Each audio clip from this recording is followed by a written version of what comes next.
믿음의 걸음을 떼라, 믿음의 걸음을 떼라라는 제목으로 하나님의 말씀을 나누기를 원합니다. 우리 지난주에 믿음에 관한 메시지를 여호수아를 통해서 보았습니다. 믿음으로 살아도 되는가? 믿음으로 살아도 됩니다. 그런데 우리가 믿음의 걸음을 어떻게 떼는가? 사실 믿음으로 살아도 된다라는 믿음은 있고 지식은 있고 마음도 있어요. 근데 막상 삶의 현장에 갔을 때 믿음의 선택을 하고 믿음의 걸음을 떼는 게 매우 어려운 것 같아요. 하나님께서 가나안에 있는 7 족속을 다 멸하고 가나안 땅을 이스라엘 백성에게 주겠다 약속하셨어요. 여호수아에게도 약속했어요. 근데 지금 준 건 아니에요. 나중에 줄 거다. 이 이후에 긴 시간의 전쟁을 통해서 남쪽에 있는 가나안 땅, 북쪽에 있는 가나안 땅을 차례로 점령합니다. 시간이 오래 걸렸어요. 근데 그걸 주겠다고 얘기했지 어떤 증서를 준 것도 아니고 그 말을 믿고 그냥 그 땅을 향해 가야 돼요. 아직 먼 얘기입니다. 두렵죠. 그런데 지금 그 먼 어마어마한 그 땅, 그 민족을 물리치고 그걸 주어진다는 이야기는 들었지만 당장 내 앞에 있는 문제 가운데서 우리는 고민해요. 멀리 나중에 줄 게 아니라 내 눈앞에 믿음의 걸음을 걸었을 때, 예를 들어서 하나님께서 뭐 교회를 왔더니만 11조를 하래. 근데 11조를 하면 하나님께서 나머지 다 쓰게 하고 삶을 책임져 주겠대. 삶을 책임져 주는 건 나중이래. 그 큰 거 나중에 이러고 지금 당장 월급 받아가지고 그 10%가 야 이걸 내 말어. 이게 나한테는 큰일이잖아요. 나중에 줄 하늘의 복 이런 거는 별 관심이 없어. 그건 나중에 주면 감사하고 안 줘도 아직 보이지가 않는 거니까. 당장 내 앞에 있는 것은 수입의 10%가 줄었을 때 겪는 나의 문제, 고민 이런 거예요. 자, 여호수아에게 가나안 땅을 준다 했어요. 근데 가나안 땅은 나중에 그렇게 누릴 거지만 지금 당장 여호수아에게 있는 문제는 뭐냐? 모압이라는 땅에서 가나안을 건너가려면 그 당시에 우기 시대에 비가 오는 그런 지금처럼 홍수 이렇게 나는 시기였어요. 그 시기에 요단강물을 건너야 되는 거예요. 그런 시기가 아니면 요단강물은 그냥 펄짝 뛰어넘으면 돼요. 그런데 거기가 계곡이거든요. 엊그제도 여기 대림동에 제가 살았는데 거기 도림천이라는 데가 있어요. 이렇게 다리 밑에 물이 흘러요. 평소에는 그렇게 물이 많지가 않아요. 여기 무릎 밑으로 와요. 산책로를 만들어서 사람이 왔다 갔다 해요. 근데 뭐 홍수가 오니까 도시에 있는 물들이 거기로 다 쏟아지니까 이게 갑자기 비 오는 날 꼭 거기 산책까지 말해도 가는 사람들이 있어. 갑자기 물이 불어오르니까 28명이 고립돼서 뭐 다 구해지기는 했는데 또 나중에 한 분이 돌아가셨어요. 연세 드신 분이 이렇게 물에 빠져서. 물이 갑자기 불어나니까 감당을 못하는 거예요. 사람의 인력으로는 어쩔 수 없죠. 요단강 물이 그런 상황이에요. 평소에는 시냇물 같은 물인데 이 물에 갑자기 우기라서 물이 막 어마어마하게 흘러나오는 거예요. 가나안 땅? 나중이에요. 지금 당장은 뭐예요? 저 물이야. 저 물을 못 건너는데 무슨 가나안 땅? 근데 하나님은 여러분 그 물을 건너려면 어떻게 해야 되겠어요? 계곡물이. 하나님 지금 가래요. 좀 기다려야 되겠죠. 시냇물이 될 때까지. 아니면 어떻게 해야 돼요? 뭐 줄을 묶어가지고 배를 만들어서 한 사람씩 타고 가든가 뭐 방법이 있어야 되는데. 근데 하나님의 방법은 믿음의 발걸음을 떼라는 거예요. 시험하는 거예요. 테스트예요. 테스트. 믿음의 발걸음을 어떻게 떼냐? 그냥 요단강 물에 들어가라는 거예요. 말이 돼요, 여러분? 요단강 물에 들어가면 어떻게 돼요? 물에 빠지는 거죠. 죽는 거죠. 믿음의 걸음을 떼라는 거예요. 그 걸음을 시작해서 그 걸음이 내 앞에 있는 그 요단강 물에 내 믿음의 발걸음을 떼는 그 순간에 하나님이 우리의 믿음을 보시고 하나님이 일을 하기 시작하는 거예요. 여러분, 우리 삶 가운데서 우리가 믿음의 선택을 하고 믿음의 발걸음을 떼야 될 때가 많이 있습니다. 물 보면 얼마나 두려워요. 걱정돼요. 근데 하나님은 여호수아에게 떼라는 거예요. 안 떼면 기적을 못 봐요. 근데 믿음의 선택을 하는 그 순간에 하나님의 일하심을 보게 될 줄로 믿습니다. 어떻게 됐어요? 믿음의 걸음을 뗐더니 어떤 일이 나왔어요? 강물이요, 멈추고 위에 뚝이 하나 생겼어요. 어떤 자유주의 신학자들은 물론 그랬을 수도 있어요. 하나님이 이렇게 지진을 일으켜서 옆에 있는 산이 무너져서 강둑이 막혔을 수도 있어요. 그 방법은 어쨌든. 모세가 할 때는 그냥 바닷물이 이렇게 갈라졌는데 여호수아가 할 때는 뚝이 생겨버렸어요, 위에. 흙이 무너졌던 때 뚝이 생겨서 그 물이 내려오지를 않는 거예요. 그리고 제사장과 언약궤를 맨 제사장과 레위인들이 강 한가운데에 딱 버티고 있는 거예요. 그때 막 백성들이 그리로 지나가는 거예요. 지나갔어요. 여러분, 강물에 들어가라면 들어가겠어요? 정말 믿음이 아니고는 할 수 없는 일이었어요. 근데 거기에 들어갔더니만 놀라운 기적들을 맛보기 시작하는 거예요. 강이 막히는 거예요. 사해로 흘러 들어가는 강물이 다 말랐다고 해요. 그리고 이스라엘 백성들이 마른 길을 건너가는 거예요. 그래 가나안에 가서 여러분 그 소문이 가나안 땅에 있는 사람들에게 전해졌겠어요? 안 전해졌겠어요? 전해지는 거예요. 소문에서부터 위압감을 느끼는 거예요. 이미 여기는 그쪽 사람들은 싸움도 잘하고 군인들이고 무기도 훌륭한데 여기는 아무것도 없는 방랑객들인데 이 소문에 여리고성에 있는 사람들의 간담이 다 녹아내렸다라는 거예요. 아니 광야에서 어떤 어마어마한 사람들 메뚜기 떼 같이 오는데 이 사람들이 왔더니만 강물이 마르고 강물이 막 멈추고 그 강물을 다 건너왔대. 이 소문이 다 전해지는 거예요. 근데 그 사람들은 하나님을 믿는 사람들이래. 떨기 시작하는 거예요. 인정했다라는 얘기예요. 학생들 대학교 가고 이제 고등학교 때까지 여기서 열심히 신앙생활 하지만 대학교 가면 사회에 접해요. 직장생활 하게 돼요. 그럼 뭐가 우리를 맞닥뜨립니까? 세상의 문화죠. 제일 먼저 맞닥뜨리는 게 술이라는 거예요. 술. 그 앞에서 그냥 한 잔 먹고 교회 와서는 또 거룩한 척하고 그 사람들은 속으로 니나 내나 이렇게 생각을 하는 거예요. 그런 거부터 선택이요. 나 이거 군대 가서 술 안 먹으면 대학교 가서 술 안 마시면 직장 가서 술 안 마시면 사회생활 못할 것 같은데 그거는 내 생각이라는 거예요. 거기서 믿음의 발걸음을 딱 떼기 시작하면서부터 그 다음부터는 하나님이 일하시는 거예요. 요단강을 멈추게 하던. 그리고 믿음의 사람으로 인정을 받기 시작하는 거예요. 제가 목사로서 저는 성도로서도 살아봤고 목사로서도 살아봤지만 목사도 사람들이요 그렇게 생각을 해요. 술도 먹고 목사도 사람 아니냐고 이렇게 얘기를 해요. 실제로 저한테도 그러는데 제가 VIP들 세상에 가서 전도하려고 하다 보니까 저한테도 그러더라고요. 제가 놀랬어요. 목사한테도 술을 권하고 목사한테도 죄를 권하고 목사한테도 다 교회 가서나 목사 여기서는 다 똑같아요. 막 이렇게 얘기하는 사람들이 여러분한테는 안 그렇겠어요? 그래서 제가 거기서 똑같이 그래요 교회 아니니까 하고 다녔다면 그 사람들은요 저도 인정하지 않고 교회도 인정하지 않아요. 근데 거기서 그 사람들보다 부하지 않고 가진 건 없고 내세울 건 없지만 제가 내세운 거는 신앙이잖아요. 믿음의 말을 하고 믿음의 선택을 하고 믿음이 흔들리지 않게 그 사람들을 대했더니만 나중에는 인정하는 거예요. 그러더라고요. 자기는 교회를 안 나가지만 교회를 나가면 우리 교회를 나가겠대요. 교회를 나올 때나 그 얘기하죠. 꼭 안 나온 사람들이 그런 얘기를. 근데 그분들이요. 여러분 가끔 명절 때나 이럴 때 보면 여기 우리 교회에 잘 모르는 사람이 올 때가 있어요. 주일에. 지나가다가 여기 일부러 들려요. 들려서 지나가다 들렸다고 쑥스러우니까.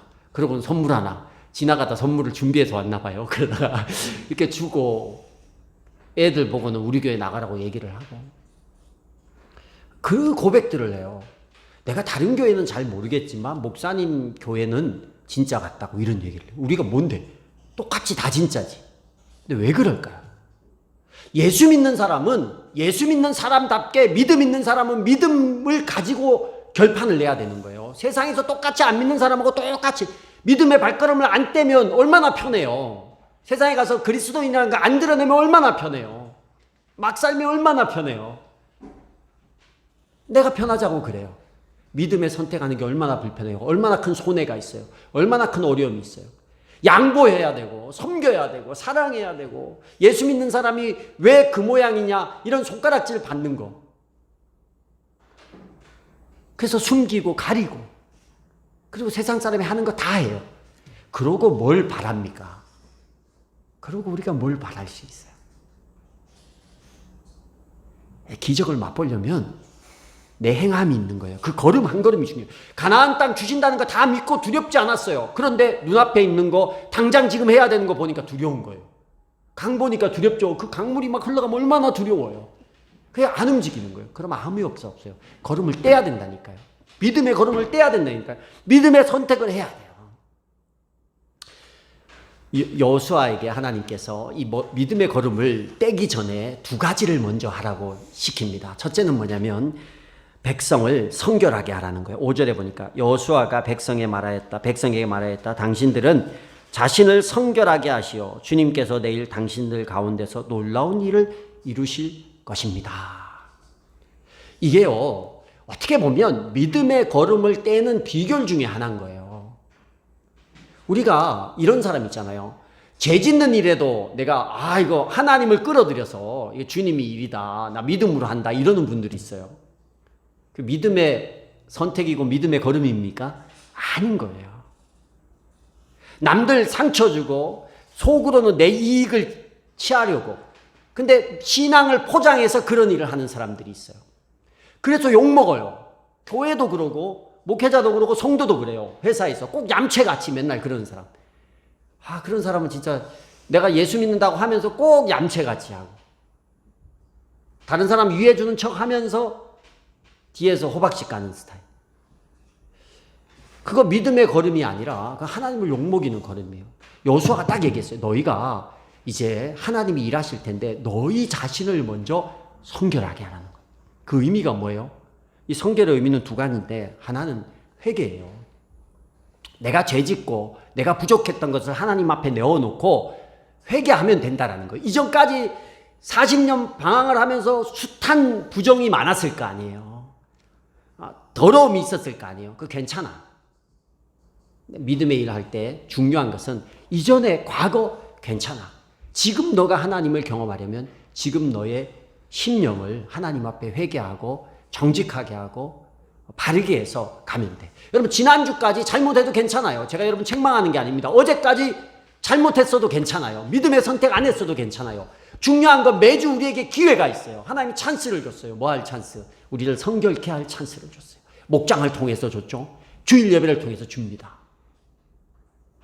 여기서는 일방적으로 듣고 가니까 잘 성결하게 지내는지 안 지내는지 제가 잘 몰라요. 그냥 은혜롭게 듣고 있으면 저분은 참 은혜로운 분이구나. 다 속고 있어요, 목사들이. 근데 어디서는 속일 수가 없어요. 목장에서는 못 그래요. 속이려면 입 다물고 있어야 되거든요. 얘기하는 거 얘기해. 얼마나 그 시간이 귀한지 아세요? 거기서 우리가 성결케 되는 거예요.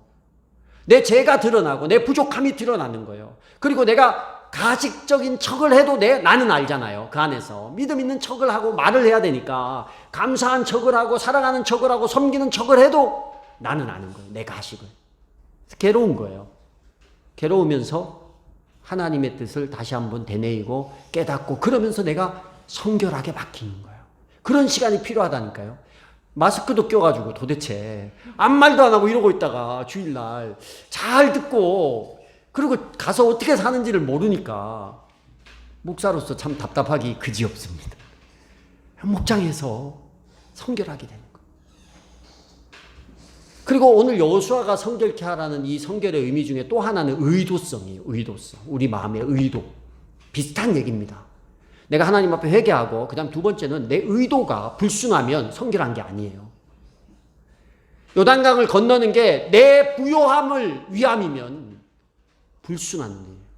믿음의 걸음을 뗀다라고 하면서 예를 들어서 제가 이게 이해가 팍팍 오게 하기 위해서 11조란 얘기를 해요. 이해가 11조 하라는 얘기가 아니라 이해가 팍팍 오게 하기 위해서 11조를 딱 할 때 헌금을 할 때 의도가 이거 하면 하나님이 이렇게 또 더 많은 걸 주시겠지. 이거는 성결이 아닌 거예요. 이거는 불순한 의도인 거예요.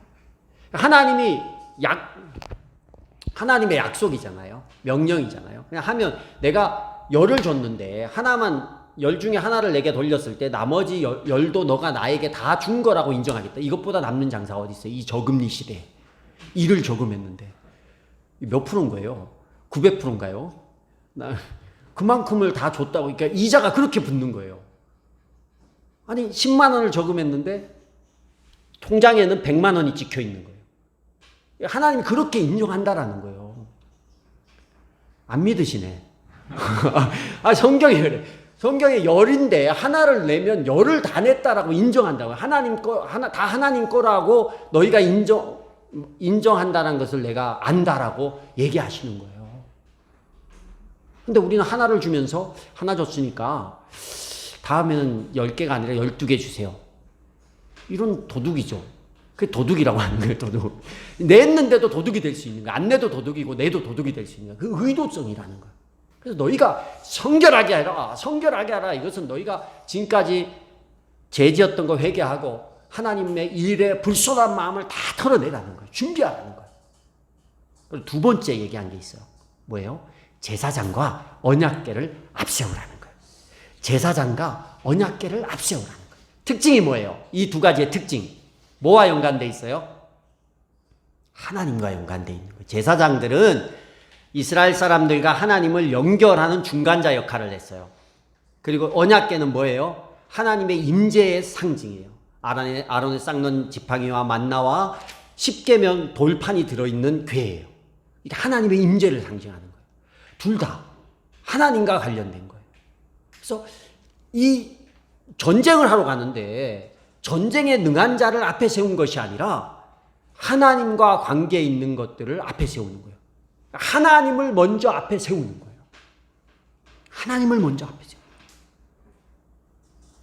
여러분, 믿음의 발걸음을 뗄 때 우리가 어떤 걸 결정하고 사회생활의 첫걸음을 떼든 직장의 첫걸음을 떼든 어디에 누구와의 첫 만남을 가지든 어쨌든 뭘 할 때 우리는요, 하나님이 먼저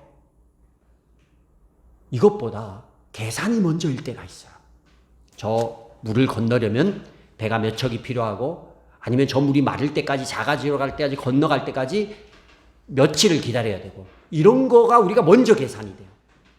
근데 제사장과 언약궤를 앞세우라는 거예요. 하나님을 앞세우라는 거예요. 우리에게 적용하려면 하나님이 앞선다라는 의미가 뭡니까? 어떤 일을 하든 어떤 결정을 하든 뭐가 앞서야 될까요? 하나님의 의견이 먼저인 거예요. 하나님의 뜻이 먼저인 거예요. 하나님의 인도가 먼저인 거예요. 뭐 해야 되겠어요? 기도하는 거죠. 우리가 할 수 있는 일은 그런 것 같아요. 기도하는 거예요. 하나님 앞에 먼저 기도하는 거예요. 먼저 엎드리고 뭔가를 결정하고 선택하고 계산하기에 앞서서 먼저 기도하는 겁니다. 이 기도가 우선이 돼야 되는 거예요. 교회 오셔서도 먼저 기도하시는 분이 있어요. 직장 가셔서도 먼저 기도하는 분이 있어요. 그러셔야 돼요. 정말로. 형식적으로 습관이 아니라 하나님이 1번인 거예요. 회사 가서 딱 앉아서 일부터 하고 책부터 펴기 전에 기도부터 하는 거예요. 학교 가서 학생들 가가지고 애들 만나서 와 장난하기 전에 앉아서 기도부터 하는 거예요. 사람들이 그러겠죠. 에이, 믿음의 걸음을 떼는 거라니까. 그게 믿음의 걸음을. 하던 애들이 나중에 뒤집어진다니까. 와 하고 힘들 때 그 사람 찾아오는 거예요. 아, 이 친구 틀리구나. 어딜 가나 기도가 먼저가 돼요. 어딜 가나 묵상이 먼저가 돼요. 레위인과 제사장이 다른 전쟁에 능한 자, 인도에 능한 자가 아니라 하나님과 관계 있는 자가 앞서가는 거예요. 중세 전쟁 때는 찬양대들이 먼저 앞서갔어요. 하나님을 찬양하고 높이고. 우리는 기도가 먼저 앞서고 엎드림이 먼저라는 거예요. 또 하나의 의미는 뭐냐? 오늘 적용할 수 있는, 우리가 이 레위인과 제사장을 적용할 수 있는 의미, 하나는 기도가 먼저고 묵상이 먼저라는 거. 또 하나의 의미는 하나님 중심이라는 의미가 있어요. 레위인과 제사장이 요단강 가운데에 딱 서 있었다고 했어요. 그리고 백성이 지나갔어요. 다 지나갈 때까지 그 가운데 서 있어요. 이 상징하는 게 뭐예요? 하나님 중심인 거예요. 하나님이 중심인 거예요. 하나님이 딱 버티고 있으니까 우리가 다 지나갈 수 있는 거예요. 우리가 믿음의 걸음을 떼고 믿음의 선택을 할 때 하나님 중심인가 고민해 보셔야 돼요. 하나님 중심이 뭔지 잘 모르겠죠, 여러분. 너무 추상적이죠.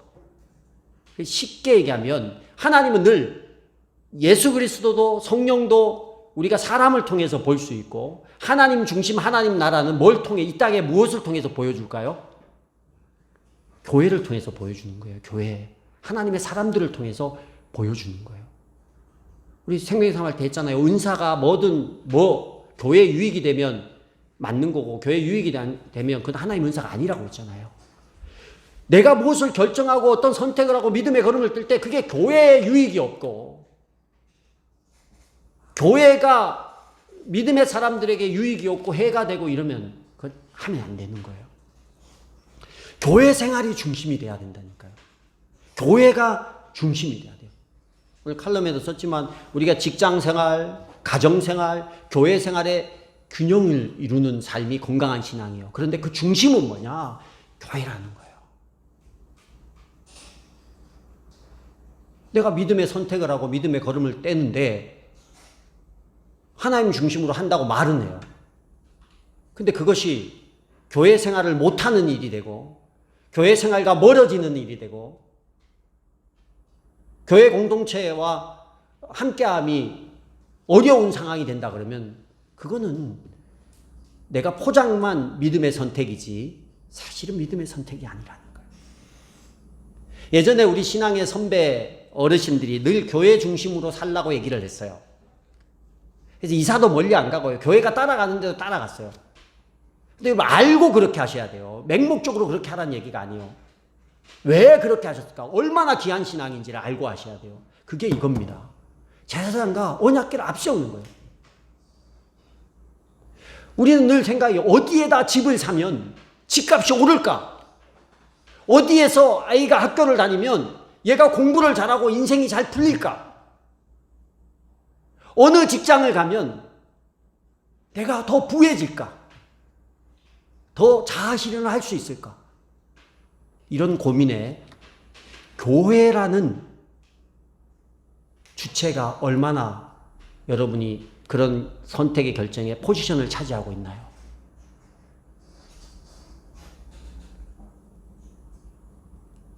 내가 저기 멀리 이렇게 멀리다가 집을 사고 멀리에다 학교를 다니고 멀리에다 직장생활을 가는 게 교회 생활에 내가 어려움이 있고 한계가 있고 그렇다 그러면 과감하게 내려놓을 수 있어야 돼요.